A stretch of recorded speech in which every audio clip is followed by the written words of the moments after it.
Que bom que está começando mais um programa Vida e Saúde. Aumenta o som. É hora de pensar em como é que você pode levar a sua vida de maneira mais saudável. E não se preocupa com o que você não tem. Usa aquilo que você já tem aí com você, tá? E de repente para as próximas aquisições aí você começa a pensar em mais saúde na sua mesa, no seu guarda-roupa, no seu estilo de vida por completo. Hoje a gente trouxe para reflexão uma frase de Mário Quintana. Ele disse o seguinte: que eu nunca deixe minha esperança ser abalada por palavras pessimistas. E aí, quando eu li essa frase, eu já pensei logo na época de Josué e Caleb, quando eles foram, juntamente com outros espias, dar uma olhada na terra que Deus tinha prometido para o povo de Israel. E só os dois voltaram com notícias esperançosas. Vamos, nosso Deus é com a gente vai conquistar. E os outros espias voltaram com palavras pessimistas, desanimando todo o povo de Israel. As nossas palavras têm poder, mas a gente precisa também aprender a treinar os nossos ouvidos para aquilo que é prejudicial ficar afastado da gente, não atrapalhar a nossa iniciativa, a nossa esperança, porque ela sim nos move. E quando nós estamos executando ou fazendo alguma coisa que vem de Deus, a gente precisa ficar longe dessa influência negativa. Combinado? É Vida e Saúde junto com você na empreitada de se ter mais saúde. Hoje a gente vai falar um pouquinho sobre alergias respiratórias, como é que a gente faz para driblar esses problemas que podem atrapalhar a vida não só da gente, mas dos nossos pequenos também. Doutor Roberto está aqui com a gente. Tudo bem, doutor? Tudo bom. Muito obrigada por participar aqui com a gente hoje. Você viu que a gente está armado aqui hoje, né? Pelo jeito. Vai rolar uma conversa de batalha por aqui, necessária. Doutor, as alergias respiratórias estão aí, a gente às vezes confunde com gripe, mascara usando medicamentos que não vão mostrar a verdade e a situação acaba piorando. Quais são os sintomas da alergia respiratória? Bom, os sintomas mais comuns estão ligados a fenômenos, na verdade, na alergia, quando você entra em contato com o alérgeno, ou seja, a substância a qual você é alérgica, existe uma produção de anticorpos contra aquele alérgeno. E aí, quando junta o anticorpo com o alérgeno, ocorre uma reação, rompe-se células dentro do nosso organismo, elas estouram, e aí elas soltam substâncias que são vasoativas, a gente fala, elas dilatam os vasos da região onde aquilo está acontecendo, aquela reação alérgica. Então, por exemplo, se você tem no olho, você vai ter uma vermelhidão ocular. Se você tem no nariz, aqui tem... A gente pode mostrar agora, vamos mostrar, cavidade nasal. Na cavidade nasal, você vê, tem a cavidade aqui, essas coisinhas aqui se chamam cornetos. Ele parece uma salsicha que começa aqui e vai até o fim do nosso nariz. E o corneto, ele muda de tamanho enchendo ou esvaziando de sangue. Quando a reação alérgica ocorre no nariz, além do prurido, que é comum em todas as reações alérgicas, você vai ter a vasodilatação e o nariz vai congestionar e tampar. E aí você vai ter todos os sintomas correlacionados. Se esse fenômeno ocorre no pulmão, você vai ter um estreitamento do bronco e vai ter aquela crise de asma. Dificuldade para respirar. E se ocorre na cabeça, a vasodilatação dá o quê? Dor de cabeça. Dor de cabeça. Dá uma enxaqueca. Doutor, a gente preparou então aqui algumas bombas produzidas pelo sistema, na verdade, pelo sistema de ataque, patógenos, alergênicos, como o senhor mencionou, pode ser fungo, pode ser poeira, pode ser alimentos também. Alimentos, com certeza. Tem gente que é sensível à mudança de temperatura, enfim, as possibilidades são muitas. Mas a gente vai ver quais são os sintomas produzidos e eu gostaria que o senhor falasse um pouquinho pra gente. Vamos começar aqui com dificuldade para ouvir. A dificuldade para ouvir... Nem é tão comum assim, né? Não é, mas é mais ou menos o mesmo fenômeno que ocorre quando você tem um resfriado mais forte e que teu ouvido fica meio tampado, tá? Existe um canal que comunica o ouvido com o nariz e a garganta, que chama tuba auditiva. A tuba, ela depende do nariz. Se o nariz está bom, se ele funcionar bem, a tuba funciona bem e manda ar para o ouvido. Quando o nariz congestiona, a tuba fecha e dá aquela sensação de ouvido tampado. Então, essa dificuldade para ouvir, ela é mais notada, inclusive, em pessoa que já tem uma perda auditiva. Então, por exemplo, uma pessoa idosa que tem uma crise alérgica, essa vai falar, nossa, eu fico surdo quando eu tenho a crise de alergia. Mas por quê? Porque a pessoa já tem uma perda, então uma pequena piora vai dar uma grande diferença. Entendi. Né? Outro efeito bombástico, coriza. É aquele que o nariz fica até assado, de tanto limpar o nariz. Essa é abundante, realmente ocorre a nível de pulmão ou de fossas nasais e mesmo dentro do ouvido. Você pode ter produção de secreção.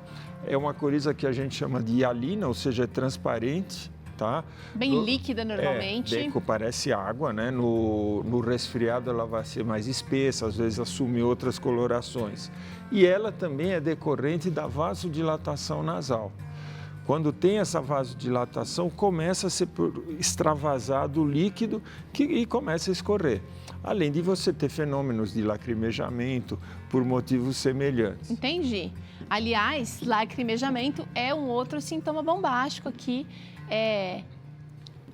das alergias. Sim, o que na verdade varia, e a gente não sabe direito por quê, é o chamado órgão de choque.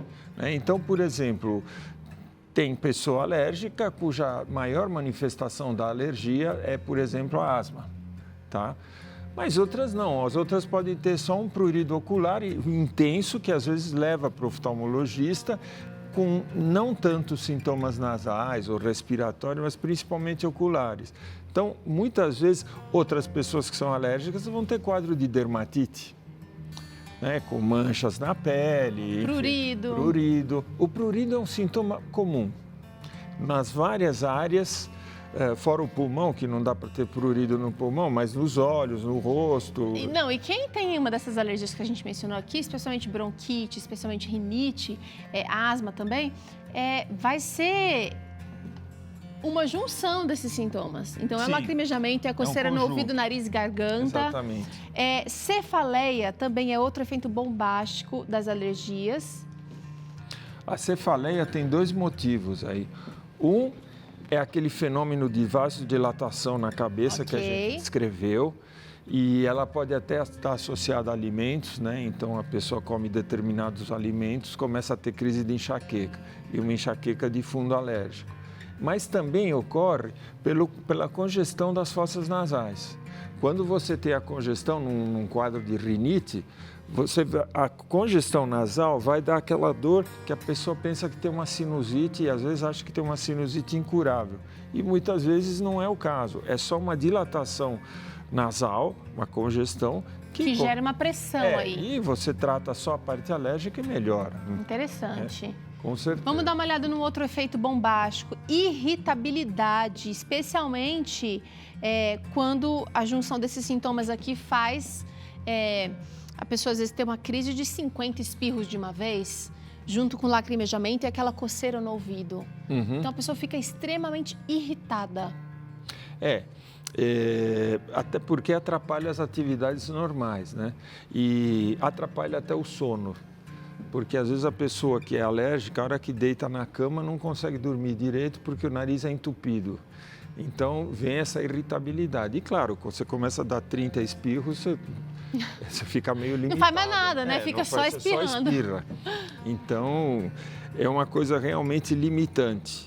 E a gente nota muito que, assim, não se sabe exatamente o porquê, mas o número de alérgicos está aumentando. 30% da população é alérgica, mas dentro do teu consultório é 95%. É porque os alérgicos procuram mais, né? Lógico. Então, antigamente, quando eu comecei na especialidade, sei lá, de cada 10 consultas tinha um que vinha e tinha um quadro. Falava, doutor, eu não sei o que eu tenho, de repente começa a coçar meu nariz, eu começo a espirrar. Você falava, senhor, tem rinite alérgica. Era um diagnóstico brilhante, porque ninguém sabia. Hoje em dia a mãe já vem falar, doutor, eles têm rinite e não sei o que, ela já vem com o diagnóstico feito. E é preciso lembrar uma coisa, né? Que a alergia, às vezes, ela é confundida com resfriado, tá? Porque ela pode levar a um resfriado. Quando você tem esse fenômeno de coriza, vasodilatação, as barreiras contra a entrada de micro-organismos, vírus e bactérias caem. Olha aqui, ó, a gente está falando disso aqui, ó, porque a gente tem o sistema imunológico preparado, mas sem barreira, o inimigo fica com livre acesso. Exatamente. E tem uma coisa, né? É uma coisa meio insidiosa, porque a gente não pode esquecer que o sistema imunológico, como vocês representaram ali, às vezes é ele que tem uma parte da culpa na geração do quadro alérgico. Por quê? A alergia não é uma falta de defesa, é uma defesa estabanada, uma defesa que é exagerada e acaba mais prejudicando do que ajudando. Tanto que todos aqueles exames que são pedidos para ver se a pessoa, por exemplo, exame de sangue para saber se é alérgica ao ácaro, sei lá, que é um dos grandes vilões da história. Você vai medir o número de anticorpos que você faz contra o ácaro. É isso que se mede no exame. Então, numa pessoa não alérgica, você vai ter um número baixo. Ele tem uma defesa contra o ácaro, mas nada de especial. Numa pessoa alérgica, esse número é multiplicado por 10 ou até por 100 vezes. Nossa. É muito mais alto. Então, é uma defesa que acaba jogando para a parte dos agressores, entendeu? Eles quase que mudam. Gol contra. Temos mais efeitos bombásticos aqui. Vamos o senhor lá. Falou da coceira. Muito comum. Coceira... É um dos fenômenos mais comuns que tem, né? Não só nessa região respiratória, mas às vezes na pele também, sim, né? Com certeza. Pele e olhos é bem importante. Obstrução nasal, doutor. Falou bastante aqui. A coceira sempre ligada à liberação dessas substâncias vasoativas, são elas que dão o prurido. A obstrução nasal ela é uma consequência, talvez, fora a asma, talvez seja o sintoma assim, mais limitante no quadro da alergia. Porque se tem uma coisa que o paciente alérgico quer quando ele tem crises frequentes, é falar, doutor, eu queria pelo menos respirar bem. E isso realmente muda a qualidade de vida. Afeta o sono, afeta tudo. Com certeza. E fica mais cansado também o paciente que parece estar respirando pela boca, sim, né? Sim, porque o ar, para ir para o pulmão e você ter a troca do oxigênio e tal, ele tem que ser preparado. Quem faz essa preparação é o nariz. O nariz, ele acerta a umidade, a temperatura, ele filtra. Ele deixa, se você está num... Parece que até a quantidade de ar pelo nariz é mais razoável. Claro, você respira um ar que entra a 0 graus, aqui na garganta já está 36, entendeu? Tudo isso passando num espaço curto, que é o sistema das fossas nasais. Então, quando funciona mal, a respiração é menos eficaz. Inclusive porque quando o ar passa pelo nariz, são liberados na corrente de ar determinados gases que o nariz produz que facilitam a troca gasosa a nível de pulmão. Olha só. Então, quando você respira pela boca, é uma respiração muito menos eficaz. Muito menos. Então, por isso o desespero aí dos pacientes. Sensação de ouvido tapado, doutor. Essa normalmente... Acaba... Tá aqui, né, junto. Está ligada junto com o nariz. Ela é diretamente... ligada à congestão nasal, que acaba dando uma congestão dos ouvidos, né? Você fica com aquela autofonia, né? Que é aquela coisa que você fala, a voz sai pelo ouvido, né? E parece que está... Que coisa estranha, né? Pois é. Mas a sensação do ouvido tapado ocorre quando as crises são mais intensas. Claro. Tá? Não é assim tão frequente. Doutor, e a última bomba mencionada aqui, porque existem outros relatos. Números. Desses sintomas aqui das alergias, vermelhidão da conjuntiva dos olhos. É bem característico, junto com aquela coceira. Esse daí de novo, é a repetição do fenômeno que ocorre no nariz, quando você tem... Tem a ver com essa vasodilatação? Exatamente. É isso que deixa o olho vermelho. Na verdade, quando você olha para o olho e vê ele vermelho, você está vendo uma foto do que acontece dentro do nariz do paciente. É exatamente a mesma coisa, só que você não enxerga, né?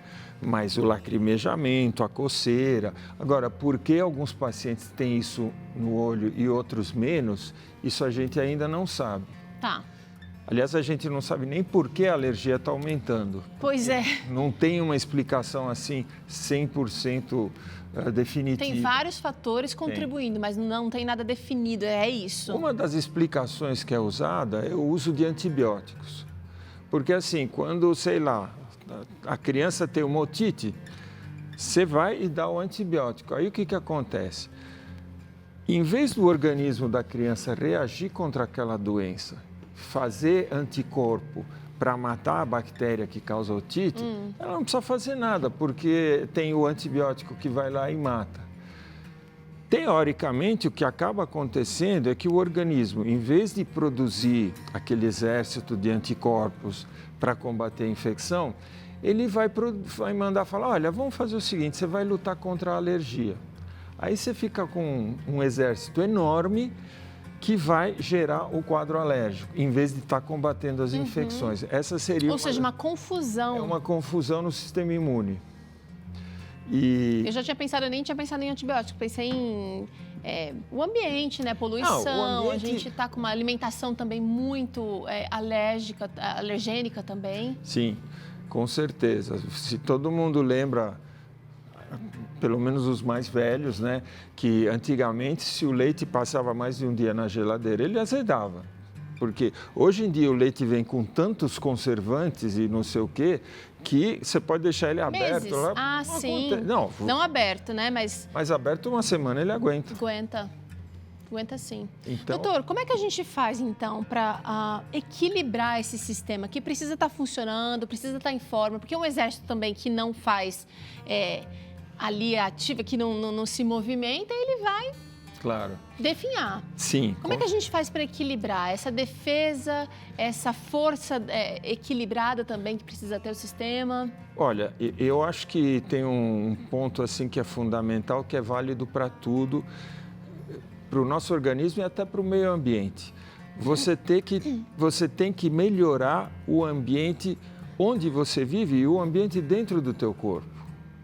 Então, por exemplo, na casa onde você mora, não deixar lugares que acumulem muita poeira, pelos de animais, lugar que não bate sol, porque o sol vai evitar que se forme o mofo, que é um outro grande vilão. E no nosso corpo, o que você come. Né? Hoje em dia isso está muito na moda, tal. Não tem provas de que, sei lá, tal comida faça mal e tal faça bem. Mas você tem que ter uma alimentação balanceada, não tem dúvida. Você pode comer carne? Eu como carne, não como muita. Mas tem gente que não come e aparentemente até vive melhor. Enfim. E atividade física, doutor, ajuda nesse esquema? Ajuda sim. Mesmo os asmáticos, porque antigamente tinha aquela coisa, né? Tenho asma, não posso fazer. Sim. Apesar dos asmáticos, o que você manda o asmático fazer? Você manda ele nadar, porque ele reforça a musculatura intercostal e aí ele melhora a capacidade pulmonar. O que o asmático tem a favor dele é que muitas vezes, conforme você vai crescendo, a asma melhora. A rinite não, essa é companheira, mas a asma melhora, então é uma coisa a mais, né? Aumenta o calibre dos brônquios, então mesmo que ele tenha uma broncoconstrição, ele não vai fechar a ponto de dar falta de ar. Entendi. Né? Mas com certeza. E depois os tratamentos com as drogas antialérgicas, né? Que se usam. Então, sei lá, os antihistamínicos, que são medicações que combatem aquela substância que é liberada e que dá, sei lá, vermelhidão no olho, né? Mas isso você está tratando o sintoma, você não está tratando a alergia em si, Só está tratando o sintoma. Né? Então, primeiro você tem que tratar o sintoma para dar um alívio para a pessoa. Para viver, né? Então, você pode usar corticoides, principalmente os inalatórios que existem de uns anos para cá, que são corticoides que não passam por organismo. Então, você não vai ter os efeitos colaterais maléficos do corticoide, inchar, crescer pelo, osteoporose, várias coisas, porque eles agem só na superfície do nariz. Inclusive, você pode usar em criança de 2 anos, você já pode usar sem medo nenhum. Mas o que é o verdadeiro tratamento para alergia é você mandar fazer anticorpos que bloqueiem a reação alérgica. tá? É mais uma vez usando o sistema de defesa para segurar aquela defesa que não está legal. E como é que você faz isso? A partir das vacinas. Legal. Esse sim é uma coisa mais próxima da cura. Dificilmente você chega a eliminar totalmente os sintomas. Mas controla um pouco mais. mais Mas você pode aí. diminuir de forma importante. Certo. Tem... Doutor, muito obrigada pelas explanações aqui hoje. A gente tem que se preparar mesmo, o inverno está chegando. O senhor ajudou a gente aqui a entender um pouquinho melhor essa dinâmica toda, viu? Obrigado. A gente vai acompanhar agora o quadro Beleza Natural e a Rafa vai ensinar a todos nós, homens e mulheres, um creme anti-rugas para ser feito em casa.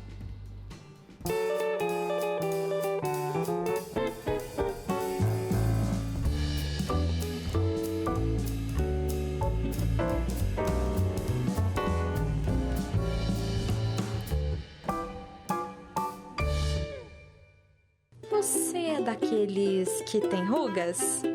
Se incomoda com aquelas linhas na testa, nos olhos? Mas olha, fica sossegada, viu? Porque hoje nós vamos trazer um mega creme anti-rugas com azeite de oliva. Para fazer esse creme, nós vamos precisar de 3 colheres de sopa de azeite de oliva, 1 colher de sopa de mel e 1 colher de chá de leite de coco. Ah, lembrando, vamos precisar também de uma espátula para mexer tudo e algodão para aplicar. Para fazer é bem simples, tá? É só misturar o azeite com o mel. E para finalizar esse creme, é só colocar o leite de coco.